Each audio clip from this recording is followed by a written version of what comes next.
Chrysler built an engine so tough that people ran them without oil just to see if they could kill it. They could not. Cab drivers put 1,000,000 miles on them. Mechanics cracked them open after 300,000 miles and found parts so worn they should not have been functioning. The engine kept running anyway. And Chrysler discontinued it, not because it broke, because it did not make enough money. The late 1950s were an awkward time for the Chrysler Corporation. On one hand, they were building some of the most powerful V8s in Detroit, the legendary Hemi, the big block wedge engines, motors that could move a 2-ton sedan like it owed them money. Chrysler had forward-thinking torsion bar suspension designs, innovative push-button automatic transmissions, and V8s that scared the competition on the drag strip and the oval track. When it came to high-performance engines, nobody in Detroit did it better. On the other hand, their 6-cylinder lineup was an embarrassment. The L-head flathead 6 that powered their entry-level Plymouths and Dodges traced its lineage to before World War II. Some versions went all the way back to the mid-1920s, when Walter P. Chrysler first slapped his name on the company he had bought from Maxwell Motors. These flatheads were heavy, bulky, inefficient, and about as modern as a rotary phone in a world that was starting to talk about satellites. They worked, barely. But the American car market was shifting. Volkswagen was selling Beetles faster than anyone in Detroit expected, making American executives nervous for the first time in the post-war era. Rambler was proving that small, efficient domestic cars had a real and growing customer base. Ford had the Falcon in development. Chevrolet was cooking up the Corvair with its rear-mounted air-cooled flat six and radical styling. The compact car segment was about to explode, and Chrysler needed to be there when the starting gun fired. They were building a brand-new compact called the Valiant, and it needed a brand-new engine. The old flathead was not going to cut it. You cannot fight the future with a design from the Depression. So Chrysler handed the problem to an engineer named Willem Weertman. He was the company's managing engineer of engine design, a quiet, meticulous Dutchman who would eventually rise to become Chrysler's chief engine engineer, overseeing everything from economy sixes to the 426 Hemi. He later wrote a 3-volume technical history of the engine he was about to create. 3 volumes on one engine. That tells you something about how he approached his work. Weertman started from a blank sheet. No carryover parts from the old flathead. New block, new head, new crank, new everything. His team designed an inline 6 in 2 displacements, 170 cubic inches for the Valiant, 225 cubic inches for larger Dodges and Plymouths. Both shared the same 3.40-inch bore with different strokes to change displacement. The smaller engine got a 3.125-inch stroke. The bigger one stretched to 4.125 inches. Simple, elegant, designed to share tooling across both versions. Internally, Chrysler called it the G engine. The public would call it something else entirely. Then they hit a problem. The engine was too tall to fit under the Valiant's hood, and with the water pump bolted to the front, it was too long for the engine bay. The car team and the engine team had been working in parallel, and somewhere along the way, nobody checked if the pieces actually fit together. 2 choices: redesign the car, which would cost time and money Chrysler did not have, or redesign the engine, which would cost even more. Weertman's team came up with a third option. They tilted the whole engine 30 degrees to the right, like leaning a ladder against a wall. This was not entirely original. Mercedes-Benz had canted their straight 6 at a similar angle in the legendary 300 SL back in 1952. But Chrysler got more out of the trick than anyone expected. The tilt dropped the engine's overall height, clearing the Valiant's low hood line. Offsetting the water pump to the side shortened the overall length, and the tilt opened up space on top of the block for intake and exhaust manifolds with long, smoothly curved runners of nearly equal length from cylinder 1 through cylinder 6. Chrysler's engineers called it the bunch of bananas intake because of how the curved runners looked bolted to the head. That detail mattered more than the packaging team realized. Equal-length intake runners meant each cylinder received roughly the same air-fuel charge at roughly the same time. Better breathing, more even combustion. Better fuel distribution across all 6 holes. The competition's inline sixes, with their upright blocks and stubby log-style manifolds, could not match that. Chrysler had solved a packaging crisis and stumbled into a genuine engineering advantage that made their economy 6 measurably more efficient than the alternatives from Ford and GM. The engine debuted in the 1960 Plymouth Valiant. Marketing initially tried calling it the 30D engine for its 30-degree tilt. That name lasted about 5 minutes. Everyone called it the Slant Six. You opened the hood and the thing was just leaning there, like it was tired after a long shift. The name was too obvious to fight.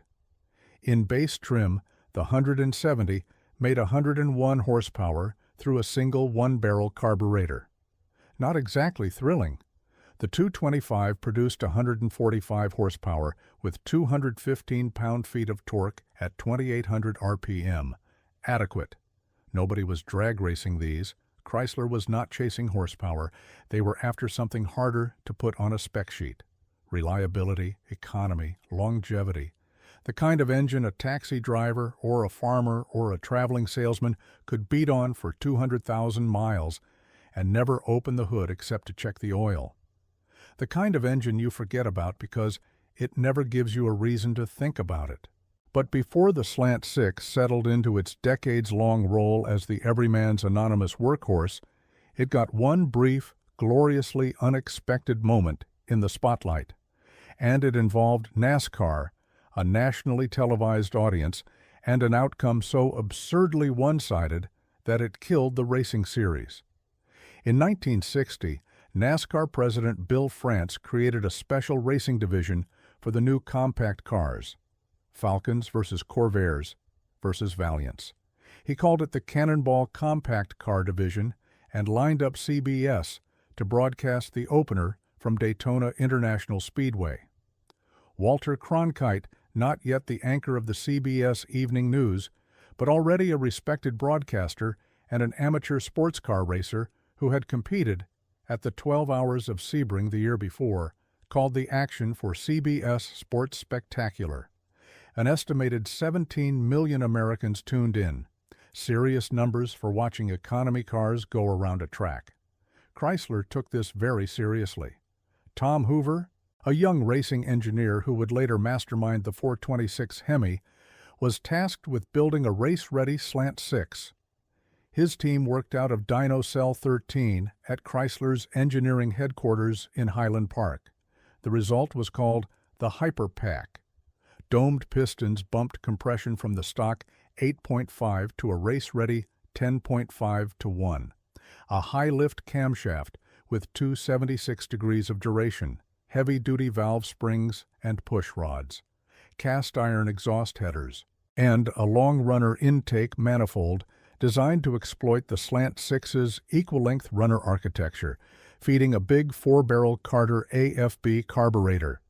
Stock output was 101 horsepower. The Hyper Pak was rated at 148. The full race versions, with modified internals and open exhausts, were estimated around 200 horsepower, spinning nearly 6,600 revolutions per minute from just 170 cubic inches. Chrysler prepared 7 Valiants for Daytona. The driver roster included Lee Petty, his son Richard, Marvin Panch, Jack Smith, Larry Frank, road racer Jeff Stevens, and SCCA national champion Paul O'Shea. The opposition was legitimate. Chevrolet had Fireball Roberts and international racing star Ricardo Rodriguez in Corvairs. Ford sent Curtis Turner and Joe Weatherly in Falcons. Volvo brought 8 entries. Even a Simca showed up. The road course race came first. 10 laps on Daytona's 3.81-mile circuit. From the green flag, it was not close. Marvin Panch won. The next 6 finishers behind him were all Valiants, positions 1 through 7, all Chrysler. The highest finishing Falcon was 8th. Top Corvair limped in 9th. The Chevrolet entries were running essentially bone stock. Fireball Roberts' Corvair reportedly still had the dealership window sticker on it. Chevy's legendary engineer Zora Arkus Duntov had been given the assignment but reportedly said he simply did not have time to develop a proper performance package. For the second race on the high-banked 2.5-mile tri-oval, Panch had his crew swap to taller rear gears for more top speed. Even after a crash knocked 3 Valiants out, the top 3 finishers were still Hyper Pak Slant Sixes.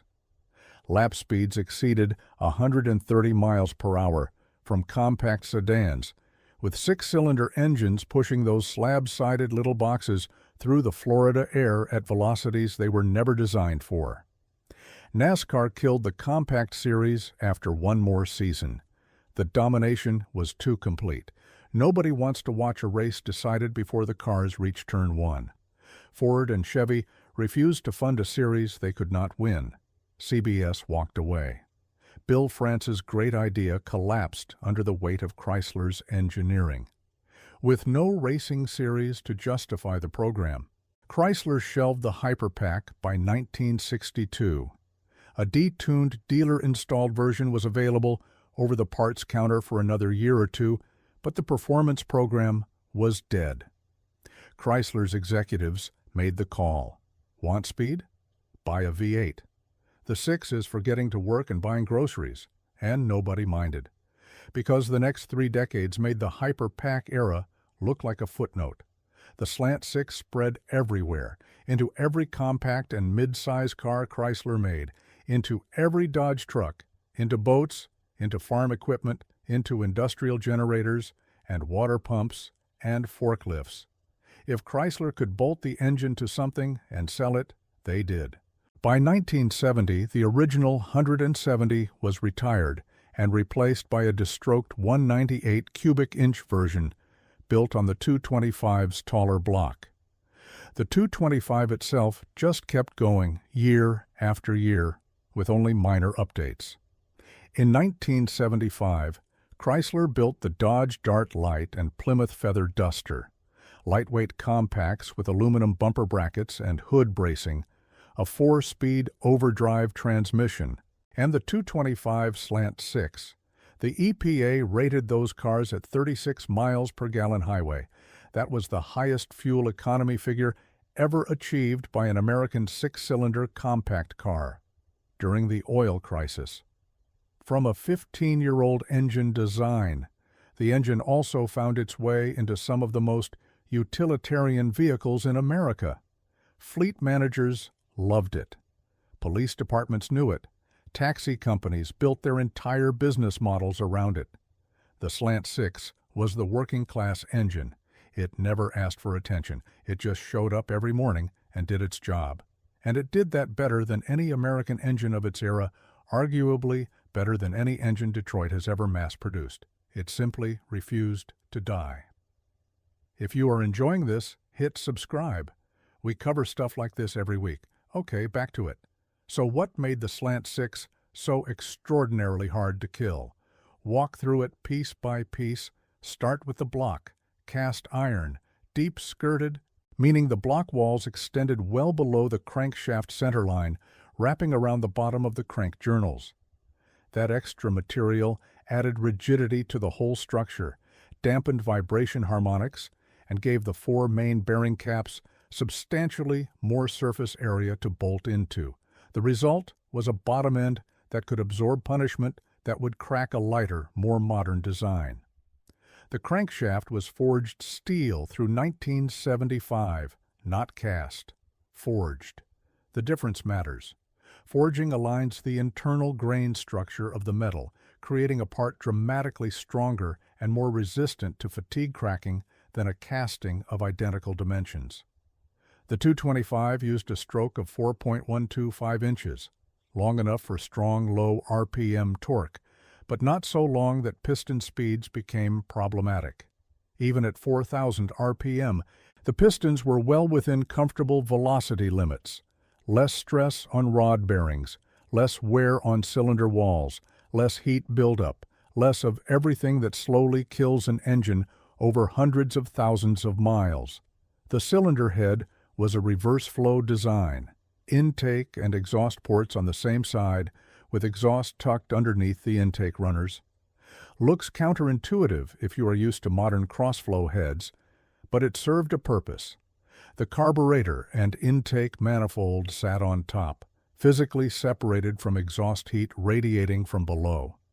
Less heat soak into the incoming fuel charge meant fewer vapor lock and fuel percolation problems, especially in summer traffic.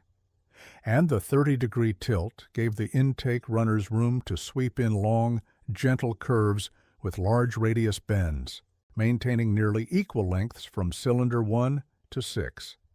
Even fuel distribution. Every cylinder got a fair share. The valve train used solid mechanical lifters from launch in 1960 all the way through 1980. 20 years of old-fashioned tappets requiring periodic lash adjustment. Sounds like a maintenance headache. But solid lifters are simpler, more predictable, and substantially harder to break than hydraulic units.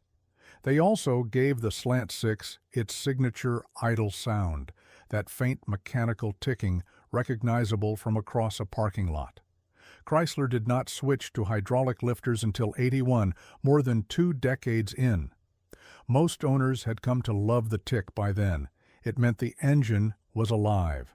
Here is the real key. The engine was massively understressed by design. 145 horsepower from 225 cubic inches works out to about 0.64 horsepower per cubic inch. For context, Ford's 289 V8 in a Mustang was making roughly 1 full horsepower per cubic inch in its hotter configurations. The Slant Six was barely exerting itself. At highway cruise, it was using maybe a quarter of its total capacity. Bearings, piston rings, and valve train components all operating well within their design limits nearly all the time. This is the oldest principle in mechanical engineering. Do not work the machine hard. It will not wear out. A bridge rated for 50 tons that only ever carries 10-ton trucks will last essentially forever. Same idea. The oiling system was straightforward. Gear-driven pump, full-flow filtration, consistent pressure to all critical bearing surfaces. Nothing fancy, nothing to fail. Cooling was equally simple. Belt-driven water pump, conventional radiator, coolant passages cast directly into block and head. No plastic coolant pipes, no electronic thermostats, iron, rubber, a mechanical fan, and a wax pellet thermostat. Between '61 and '63, Chrysler produced about 50,000 Slant Sixes with die-cast aluminum blocks. Lighter, but the cast-in iron cylinder liners sometimes separated from the surrounding aluminum. They dropped the aluminum block after '63 and went back to cast iron exclusively. Heavier, practically indestructible. Right call. This combination of simplicity, conservative output, and overbuilt construction created an engine that not only tolerated neglect, but thrived on it. The stories sound like folklore, but they are real and well documented. A Dodge Dart with over 300,000 miles seized up after a blown heater hose boiled off all the coolant on a freeway. Owner had it towed, expecting the worst. They replaced the hoses, refilled the coolant, changed the oil. It started, ran for years afterward. A teenager with a duster drained the oil completely, drove the car around town for days, deliberately trying to kill the engine to justify swapping in a V8, gave up when it would not seize, put the used oil back in, kept driving it for months. A cabbie in Atlantic City put 300,000 miles on a Slant Six powered sedan. Sold it. The buyer ran it as a taxi for another year and a half. Sold it to someone who took it racing. One owner discovered his engine had climbed a steep hill running on literally one cylinder because 5 of 6 spark plugs had their gaps completely packed solid with carbon deposits. He only found out when the car barely crested the hill, and he finally checked under the hood, changed the plugs. Years more of reliable service. A Dodge D100 pickup logged nearly 400,000 miles with only 2 engine teardowns, still showing 95 pounds of compression across all 6 cylinders. Mechanics who spent decades working on these engines had a standard observation. The car will rust to pieces around the engine, the body crumbles, the transmission gives out, the floor pans disappear, and the Slant Six keeps ticking. So how does an engine with that kind of reputation get killed? The answer is a collision of emissions regulations, corporate near-death, and one hard physical constraint that no amount of engineering talent could overcome. The trouble started in the early 70s. Federal emission standards required catalytic converters, exhaust gas recirculation, air injection pumps, and an increasingly tangled web of vacuum hoses and electronic sensors bolted onto an engine designed in an era when none of that existed. The Slant Six handled the modifications without braking, but not without consequences. By 1975, the 225 was rated at just 95 horsepower, down from 145 at launch, a 34% drop. Torque fell to 170 pound-feet. The engine that had once turned 130 at Daytona was now laboring to keep up with highway traffic. Chrysler tried a half measure in '77. The Super 6 package added a 2-barrel Carter BBD carburetor borrowed from the 318 V8, along with a larger exhaust head pipe and revised ignition timing curves. Output climbed from 100 to 110 horsepower, a 10% bump. The drivability improvement was real, though. Throttle response sharpened up, the engine felt livelier off the line, and cruising manners improved noticeably. But here is the detail that tells you everything about Chrysler's attitude toward this engine by the late 70s. They hid the idle adjustment screws on the Super 6 carburetor, deliberately made them hard to reach. They did not want owners tinkering with the tuning and throwing the emissions calibration off.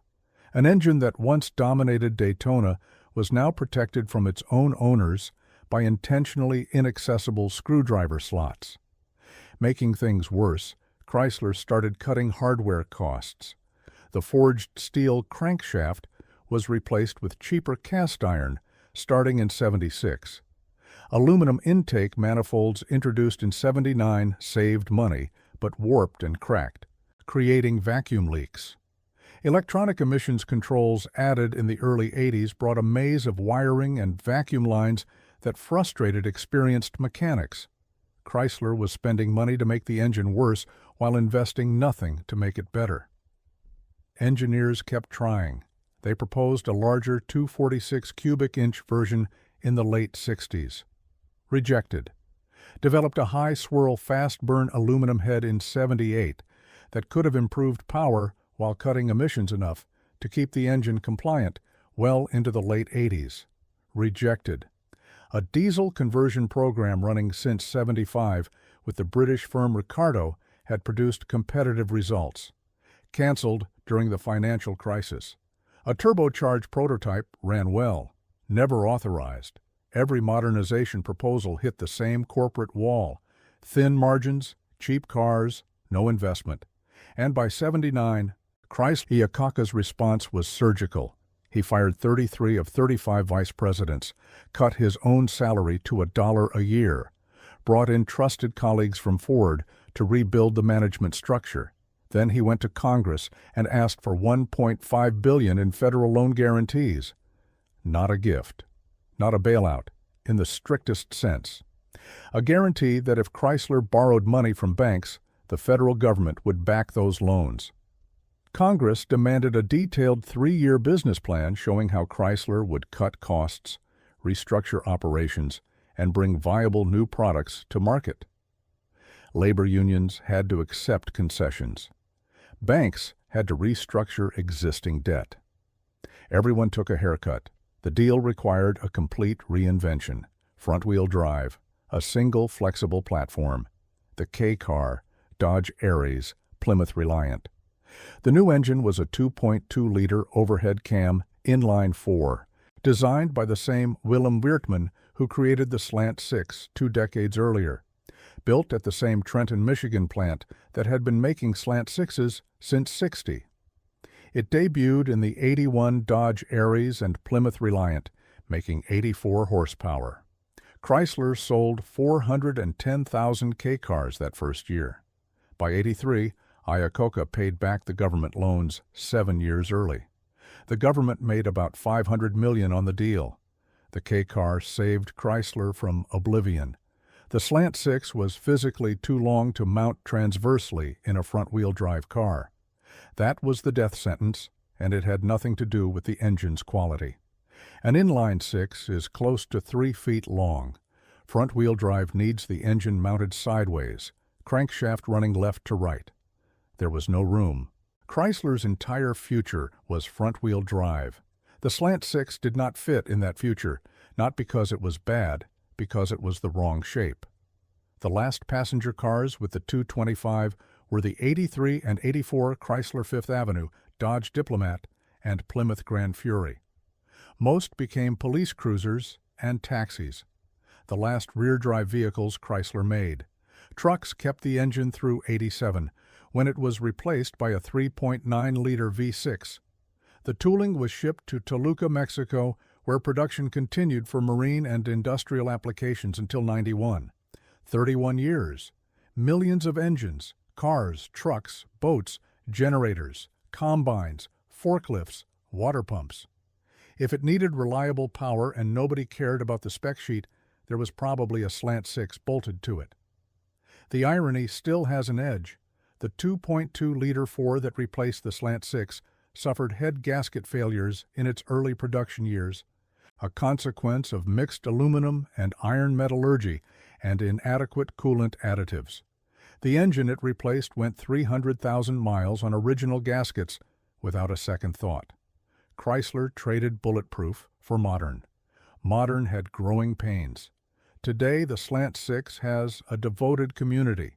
Aftermarket 4-barrel intakes, performance cams, electronic ignition kits, and tubular headers are all available.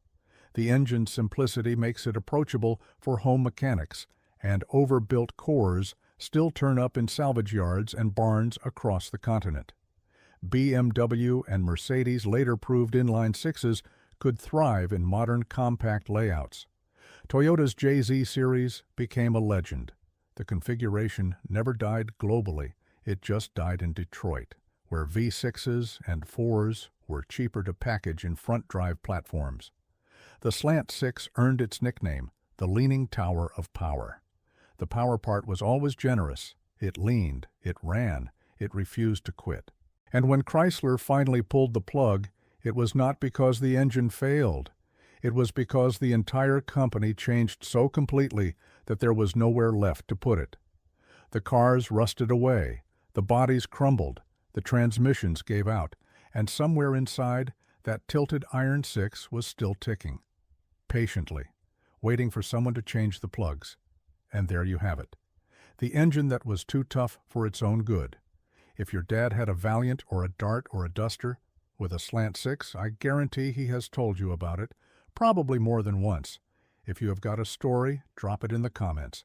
And if you made it this far, go ahead and subscribe. We do this every week.